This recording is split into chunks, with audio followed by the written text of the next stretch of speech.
จะมีซุปปกไม้บางปอนไงนี่ยังมาเฟอร์บองกีรมกระติกน้ำปังบางปอนจานเนี่ยยังมีมันใส่สวยมากระจอบจานนี่ยังจัดแต่หาย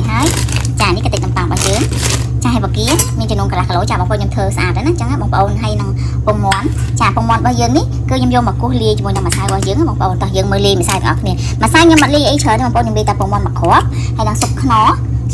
ด้วยก็สุกรสดีเยอะนะมาตามมันติจานบางปอนเนี่ยรสดีบางเยอะจานยังดัดแต่ปันนังเต้บางปอนยังมีไทยไม่เตี้ยเต้จานให้ยังเลียตัดយើងមិនតិចយើងអត់ឲ្យរាវទេចាយើងអត់ឲ្យរាវបងប្អូនពួកអីជិះខាប់តិចបានយើងជ្រលក់ជាមួយនឹងបការបស់យើងនឹងជាប់ទៅហើយនឹងយើងយកទៅនេះជាមួយនឹងកតិចនំប៉័ងវាជាប់ល្អអញ្ចឹងចានេះទឹកបងប្អូនខ្ញុំដាក់ថែមទឹកមិញឥឡូវយើងច្របល់ចូលគ្នារៀងហើយយើងបែកម្សៅខាប់តិចទៅចាបងប្អូនរាវពេកយើងរាវរៀងខាប់តិចដើម្បីឲ្យវាជាប់ម្សៅនឹងរៀងច្រើនតិចទៅយើងយកទៅដាក់ជាមួយនឹងកតិចនំប៉័ងបងប្អូនចាហើយរៀងខាប់ពេកបងប្អូនថែមទឹកតិចទៀតឲ្យរៀងរាវជាងនឹងតិចចាបងប្អូនមកសាយើងបានលាយហើយចាអញ្ចឹងវាខាត់អញ្ចឹងបងប្អូនបានយើងងើយយកទៅដាក់ជាមួយនឹងកតិចនំប៉័ងវាជាប់ល្អចាយើងចាប់គេចូលចានេះវាធ្វើដូចតាយើងលាយទ្រុងមន់ដូចខ្ញុំបង្ហាញវីដេអូបងប្អូនមុនអញ្ចឹងដូចតែគ្នាទេគ្រាន់តែថានេះវាយើងប្រើបកាម្ដងអញ្ចឹងណាបងប្អូនចាមកសាបងប្អូនមកលាយអីច្រើនលាយតែពងមន់មកគ្រាប់ហើយនឹងស៊ុបខ្នុរឬក៏ស៊ុបរ៉ូឌីអីតែបន្តិចទៅបានហើយចាមិនបាច់ដាក់អីថែមទេចានេះបងប្អូនហើយចាឥឡូវនេះយើងចាក់តិចនំប៉័ងដើម្បីយើងយកមករយ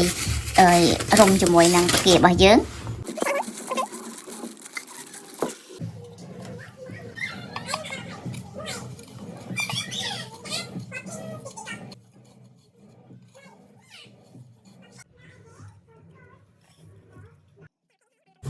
ចាឥឡូវនេះខ្ទះរបស់យើងបានក្តៅចឹងខ្ញុំក៏ចាក់ប្រេងឆាចូលបងប្អូនប្រេងឆាហ្នឹងយើងចាក់ខ្ទះឲ្យរៀងក្តៅតិចឲ្យប្រេងឆារៀងក្តៅតិចចាយើងដាក់របស់យើងកំពងហើយបន្ទាប់ពីក្តៅហ្នឹងមកបងប្អូនដាក់ព្រឹងតែល្មមបានហើយកុំឲ្យវាខ្លោចចឹង